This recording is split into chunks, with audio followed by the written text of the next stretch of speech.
أعوذ بالله السميع العليم من الشيطان الرجيم. بسم الله الرحمن الرحيم.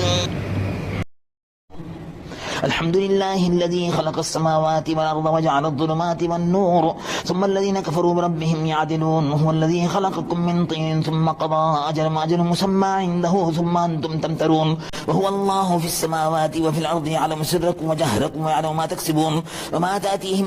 من آية ربهم إلا كانوا عنها معرضين. فقد كذبوا لك لما جاءهم فسوف يأتيهم أنباء ما كانوا به يستهزئون. ألم يروا كما أهلكنا من قبلهم من قرن مكناهم في الأرض ما لم نمكن لكم وأرسلنا السماء عليهم مدرارا وجعلنا الأنهار تجري من تحتهم فأهلكناهم بذنوبهم وأنشأنا من بعدهم قرنا آخرين. ولو نزلنا عليك كتابا في قرطاس فلمسوه بأيديهم لقال الذين كفروا إن هذا إلا سحر مبين. وقالوا لولا أنزل عليه ملك ولو أنزلنا ملكا لقضي الأمر ثم لا ينظرون. ولو جعلناه ملكا لجعلناه رجلا وللبسنا عليهم ما يلبسون. ولقد استهزئ برسل من قبلك فحاق بالذين سخروا منهم ما كانوا به يستهزئون. قل سيروا في الأرض ثم انظروا كيف كان عاقبة المكذبين. قل لمن ما في السماوات والأرض قل لله كتب على نفسه الرحمة لا يجمعنكم إلى يوم القيامة لا ريب فيه. الذين خسروا أنفسهم فهم لا يؤمنون. وله ما سكن في الليل والنهار وهو السميع العليم. قل غير الله يتخذ وليا فاطر السماوات والأرض وهو يطعم ولا يطعم.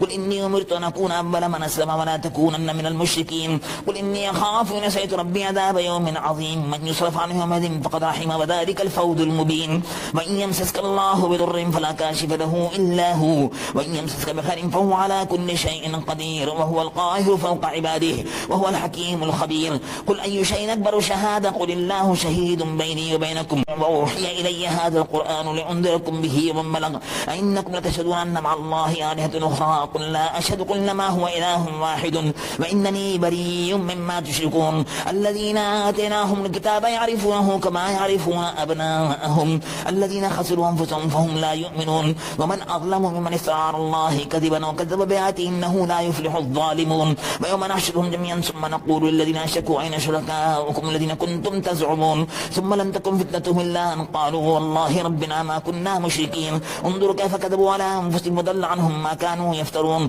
ومنهم من يستمع إليك وجعلنا على قلوبهم أكنة أن يفقهوا في آذانهم مقرا وإن يروا كل آية لا يؤمنوا بها حتى إذا جاءوك يجادلونك يقول الذين كفروا إن هذا إلا أساطير الأولين وهم ينهون عنه وينأون عنه وإن يهلكون إلا أنفسهم وما يشعرون. ولو ترى إذ وقفوا على النار فقالوا يا ليتنا نرد ولا نكذب بآيات ربنا ونكون من المؤمنين بل بدا لهم ما كانوا يخفون من قبل ولو ردوا لعادوا لما نهوا عنه وإنهم لكاذبون. فقالوا إن هي إلا حياتنا الدنيا ما نحن مبعوثين. ولو ترى إذ وقفوا على ربهم قال أليس هذا بالحق قالوا بلى ربنا قال فذوقوا العذاب بما كنتم تكفرون.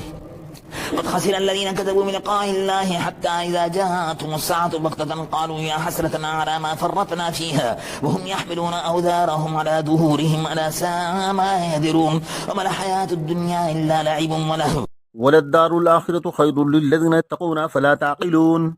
قد نعلم إنه لا يحزنك الذي يقولون فإنهم لا يكذبونك ولكن الظالمين بآيات الله يجحدون. ولقد كذبت رسل من قبلك فصبروا على ما كذبوا وأوذوا حتى أتاهم نصرنا ولا مبدل لكلمات الله ولقد جاءك من نبأ المرسلين. وإن كان كبر عليك إعراضهم فإن استطعت أن تبتغي نفقا في الأرض وسلما في السماء فتأتيهم بآية ولو شاء الله لجمعهم على الهدى فلا تكونن من الجاهلين. إنما يستجيب الذين يسمعون والموتى يبعثهم الله ثم إليه يرجعون. وقالوا لولا نزل عليها آية من ربه قل إن الله قادر على أن ينزل آية ولكن أكثرهم لا يعلمون. وما من دابة في الأرض ولا طائر يطير بجناحيه إلا أمم أمثالكم ما فرطنا في الكتاب من شيء ثم إلى ربهم يحشرون. والذين كذبوا بآياتنا صم وبكم في الظلمات من يشاء الله يضلله ومن يشاء يجعله على صراط مستقيم. قل أرأيتكم أتاكم عذاب الله أو تتكم الساعة وغير الله تدعون إن كنتم صادقين بل إياه تدعون فيكشف ما تدعون إليه إن شاء وتنسون ما تشركون. ولقد أرسلنا إلى أمم من قبلك فأخذناهم بالبأساء والضراء لعلهم يتضرعون فلولا إذ جاءهم بأسنا تضرعوا ولكن قست قلوبهم وزين لهم الشيطان ما كانوا يعملون. فلما نسوا ما ذكروا به فتحنا عليهم أبواب كل شيء حتى إذا فرحوا بما ما أوتوا أخذناهم بغتة فإذا هم مبلسون فقطع دابر القوم الذين ظلموا والحمد لله رب العالمين. قل أرأيتم إن أخذ الله سمعكم وأبصاركم وختم على قلوبكم من إله غير الله يأتيكم به انظر كيف نصرف الآيات ثم هم يصدفون. قل أرأيتكم إن أتاكم عذاب الله بغتة أو جهرة هل يهلك إلا القوم الظالمون وما نرسل المرسلين إلا مبشرين ومنذرين فمن آمن وأصلح فلا خوف عليهم ولا هم يحزنون والذين كذبوا بآياتنا يمسهم العذاب بما كانوا يفسقون. قل لا أقول لكم إني خزائن الله ولا أعلم الغيب ولا أقول لكم إني ملك إن أتبع إلا ما يوحى إلي قل هل يستوي الأعمى والبصير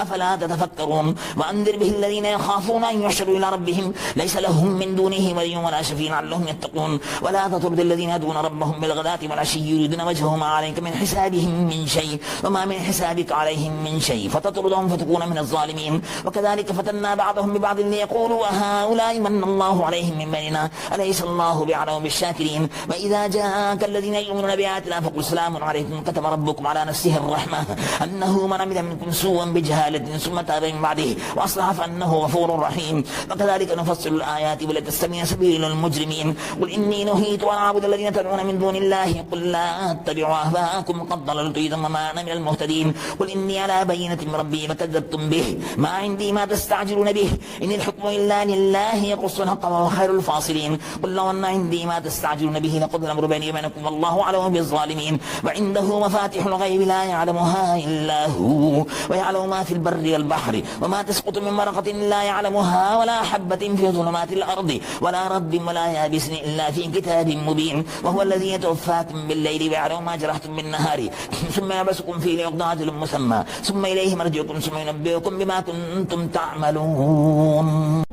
وهو القاهر فوق عباده ويرسل عليكم حفظا حتى إذا جاء أحدكم الموت توفته رسلنا وهم لا يفرطون ثم ردوا إلى الله مولاهم الحق ألا له الحكم وهو أسرع الحاسبين. قل من ينجيكم من ظلمات البر والبحر تدعونه تضرعا وخفيا لئن أنجانا من هذه لنكونن من الشاكرين. قل الله ينجيكم منها ومن كل كرب ثم أنتم تشركون. قل هو القادر على أن يبث عليكم عذابا من فوقكم أو من تحت أرجلكم أو يلبسكم شيعا ويذيق بعضكم بأس بعض انظر كيف نصرف الآيات لعلهم يفقهون. وكذب به قومك وهو الحق لست عليكم بوكيل لكل نبأ مستقر وسوف تعلمون. وإذا رأيت الذين يخوضون في آياتنا فاعرض عنهم حتى يخوضوا في حديث غيره وإما ينسينك الشيطان فلا تقل بعد ذكرى مع القوم الظالمين. وما على الذين يتقون من حسابهم من شيء ولكن ذكرى لعلهم يتقون. وذر الذين اتخذوا دينهم لعبا ولهوا وغرتهم الحياة الدنيا وذكر به أن تبصر نفس بما كسبت ليس لها من دون الله ولي ولا شفيع وإن تعدل كل عدل لا يؤخذ من هؤلاء الذين أبسلوا بما كسبوا لهم شراب من حميم وعذاب أليم بما كانوا يكفرون. قل ندعو من دون الله ما لا ينفعنا ولا يضرنا ونرد على أعقابنا بعد إذ هدانا الله كالذي استهبته الشياطين في الأرض حيران له أصحاب يدونه إلى الهدى ائتنا. قل إن هدى الله هو الهدى وأمرنا لنسلم لرب العالمين وأن أقيموا الصلاة واتقوه وهو الذي إليه تحشرون. وهو الذي خلق السماوات والأرض بالحق وما يقول كن فيكون قوله الحق وله الملك ومن ينفخ في الصور عالم الغيب والشهادة وهو الحكيم الخبير. وإذ قال إبراهيم لأبيه آذر أتتخذ أصناما آلهة إني أراك وقومك في ضلال مبين. وكذلك نري إبراهيم ملكوت السماوات والأرض وليكون من الموقنين فلما جن عليه الليل رأى كوكبا قال هذا ربي فلما أفل قال لا أحب الآفلين فلما رأى القمر بازغا قال هذا ربي فلما أفل قال لئن لم يهدني ربي لأكونن من القوم الضالين فلما رأى الشمس بازغة قال هذا ربي هذا أكبر فلما أفلت قال يا قوم إني بريء مما تشركون إني وجهت وجهي للذي فطر السماوات والأرض حنيفا وما أنا من المشركين. وحاجه قومه قال تحاجوني في الله وقد هدان ولا أخاف ما تشركون به إلا أن يشاء ربي شيئا وسع ربي كل شيء علما فلا تتذكرون. وكيف أخاف ما أشركتم ولا تخافون أنكم أشركتم بالله ما لم ينزل به عليكم سلطانا فأي الفريقين أحق بالأمن إن كنتم تعلمون. الذين آمنوا ولم يلبسوا إيمانهم بظلم أولئك لهم الأمن وهم مهتدون. وتلك حجتنا آتيناها إبراهيم على قومه نرفع درجات من نشاء الشفعاء إن ربك حكيم عليم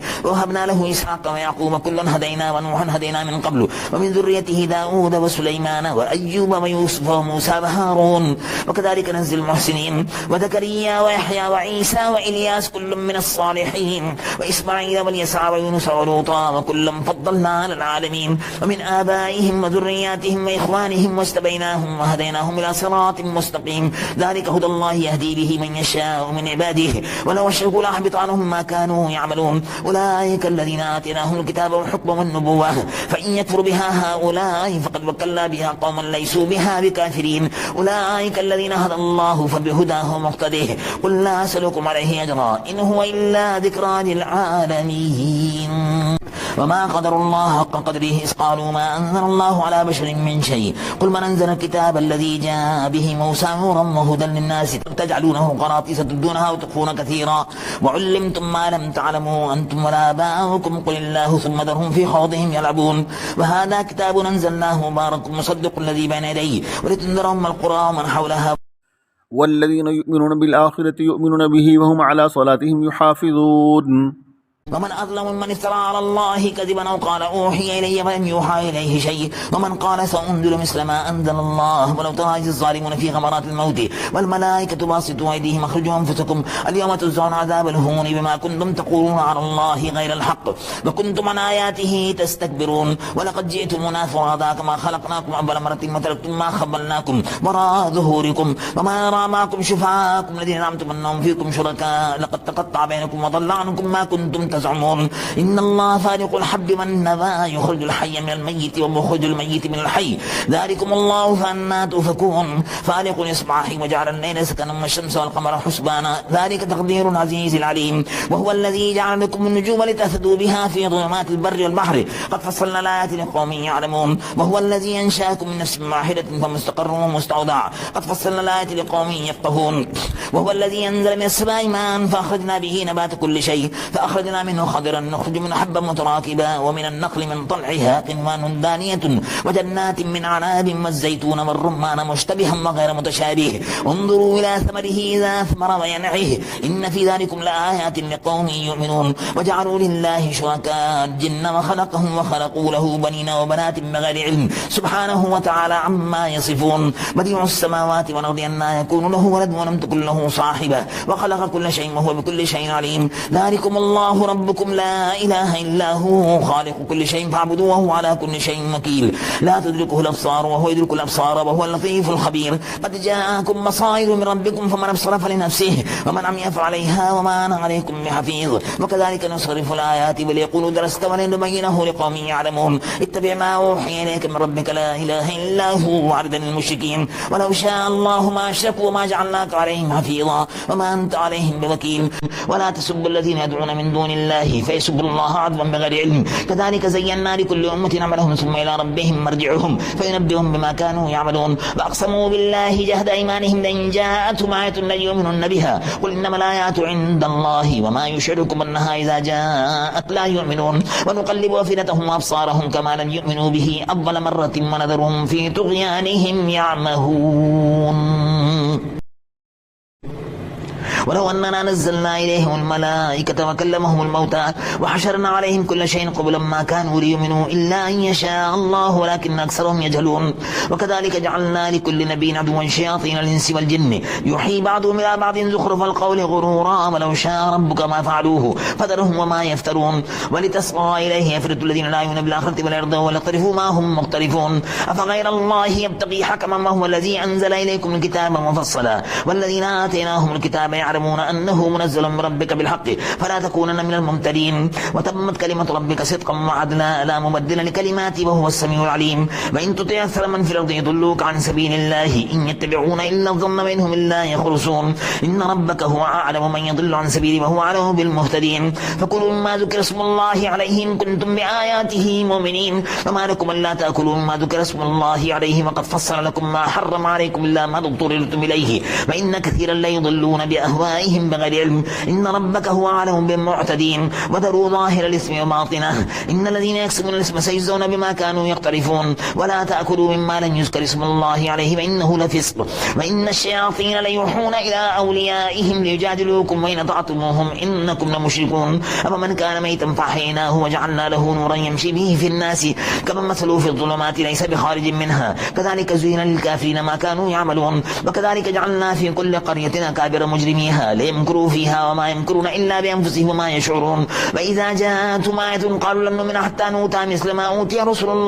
الله أعلم حيث يجعل رسالته سيصيب الذين أجرموا صغار عند الله وعذاب شديد مما كانوا يمكرون فمن يريد الله أن يهديه يشرح صدره للإسلام ومن يريد أن يضله يجعل صدره ضيقا حرجا كأنما يصعد في السماء كذلك يجعل الله الرجس على الذين لا يؤمنون وهذا صراط ربك مستقيما قد فصلنا الآيات لقوم يذكرون لهم دار السلام عند ربهم وهو وليهم بما كانوا يعملون ويوم يحشرهم جميعا يا معشر الجن قد استكثرتم من الإنس وقال أولياؤهم من الإنس ربنا استمتع بعضنا ببعض وبلغنا أجلنا الذي أجلت لنا قال النار مثواكم خالدين فيها إلا ما شاء الله إن ربك حكيم عليم وكذلك نولي بعض الظالمين بعضا بما كانوا يكسبون يا معشر الجن والإنس أن يأتكم رسل منكم يقصون عليكم آياتي وينذرونكم لقاء يومكم هذا قالوا شهدنا على أنفسنا وغرتهم الحياة الدنيا وشهدوا على أنفسهم أنهم كانوا كافرين ذلك أن لم يكن ربك مهلك القرى بظلم أهلها غافلون ولكل درجات مما عملوا وما ربك بغافل عما يعملون وربك الغني ذو الرحمة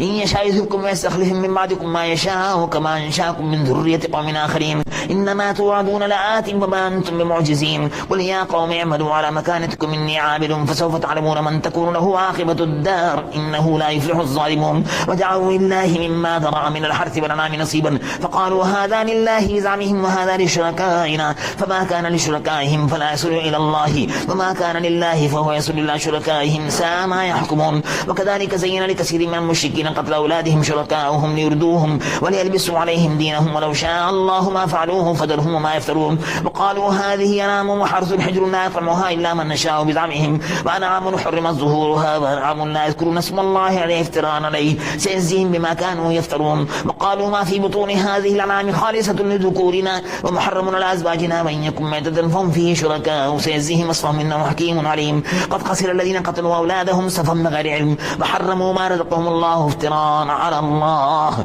قد ضلوا وما كانوا مهتدين وهو الذي ينشأ جنات معروشات وغير معروشات والنخل والزرع مختلفا أكله والزيتون والرمان متشابها وغير متشابه كلوا من ثمره إذا أثمر وآتوا حقه يوم حصاده ولا تسرفوا إنه لا يحب المسرفين ومن الأنعام حمولة وفرشا كلوا مما رزقكم الله ولا تتبعوا خطوات الشيطان إنه لكم عدو مبين 8 أزواج من الضأن اثنين ومن المعز اثنين قل أذكرين حرما من الأنثيين أما اشتملت الأرحام الأنثيين نبئوني بعلم إن كنتم صادقين ومن الإبل اثنين ومن البقر اثنين قل أذكرين حرما من الأنثيين أما اشتملت الأرحام الأنثيين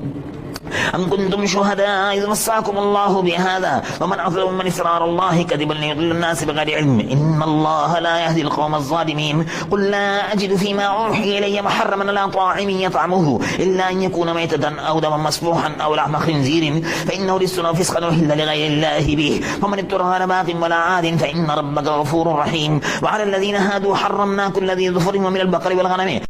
حرمنا عليهم شهومهما إلا ما حملت ظهورهما بالحبايا وما اختلط بعظم ذلك جزيناهم ببغيهم إنا لصادقون فإن كذبوك فقل ربكم ذو رحمة واسعة ولا يرد بأسه عن القوم المجرمين سيقول الذين أشركوا لو شاء الله ما أشركنا ولا آباؤنا ولا حرمنا من شيء كذلك كذب الذين من قبلهم حتى ذاقوا بأسنا قل هل عندكم من علم فتخرجوه لنا إن تتبعون إلا الظن وإن أنتم لا تخرصون قل فلله الحجة البالغة فلو شاء لهداكم أجمعين قل هلم شهداءكم الذين يشهدون أن الله حرم هذا فإن شهدوا فلا تشهد معهم ولا تتبع هواء الذين كذبوا بآياتنا والذين لا يؤمنون بالآخرة وهم بربهم يعدلون قل تعالوا واتلوا ما حرم ربكم عليكم ألا تشركوا به شيئا وبالوالدين إحسانا ولا تقتلوا أولادكم من إملاق نحن نرزقكم وإياهم ولا تقربوا الفواحش ما ظهر منها وما بطن ولا تقتلوا النفس التي حرم الله إلا بالحق ذلكم وصاكم به لعلكم تعقلون ولا تقربوا مال اليتيم إلا بالتي هي أحسن حتى يبلغ أشده وأوفوا الكيل والميزان بالقسط لا نكلف نفسا إلا وسعها وإذا قلتم فاعدلوا ولو كان ذا قربى وبعهد الله أوفوا ذلكم وصاكم به لعلكم تذكرون وأن هذا صراطي مستقيما فاتبعوه ولا تتبعوا السبل فتفرق بكم عن سبيله ذلكم وصاكم به لعلكم تتقون ثم آتينا موسى الكتاب تماما على الذي أحسن وتفصيلا لكل شيء وهدى ورحمة لعلهم بلقاء ربهم يؤمنون وهذا كتاب أنزلناه مبارك فاتبعوه واتقوا لعلكم ترحمون أن تقولوا إنما أنزل الكتاب على طائفتين من قبلنا وإن كنا عن دراستهم لغافلين أو تقولوا لو أن أنزل علينا الكتاب لكنا أهدى منهم فقد جاءكم بينة من ربكم وهدى ورحمة فمن أظلم من كذب على الله وصدف عنها سنجزي الذين يصدفون عن آياتنا سوء العذاب بما كانوا يصدفون هل ينظر إلا تأتيهم الملائكة أو يأتي ربك أو يأتي بعض آيات ربك يوم يأتي بعض آيات ربك لا ينفع نفسا إيمانها لم تكن آمنت من قبل وكسبت في إيمانها خيرا قل انتظروا إنا منتظرون إن الذين فرقوا دينهم وكانوا شيعا لست منهم في شيء إنما أمرهم إلى الله ثم ينبئهم بما كانوا يفعلون من جاء بالحسنة فله عشر أمثالها ومن جاء بالسيئة فلا يجزى إلا مثلها وهم لا يظلمون قل إنني هداني ربي إلى صراط مستقيم دينا قيما ملة إبراهيم حنيفا وما كان من المشركين قل إن صلاتي ونسكي ومحياي ومماتي لله رب العالمين لا شريك له بذلك أمرت وأنا أول المسلمين قل غير الله يبغي ربا هو رب كل شيء ولا تكسب كل نفس إلا عليها ولا تزر وازرة وزر أخرى ثم إلى ربكم مرجعكم فينبئكم ما كنتم فيه تختلفون وهو الذي جعلكم خلائف الأرض ورفع بعضكم فوق بعض درجات ليبلوكم فيما آتاكم إن ربك سريع العقاب وإنه لغفور رحيم آمنت بالله صدق الله العلي العظيم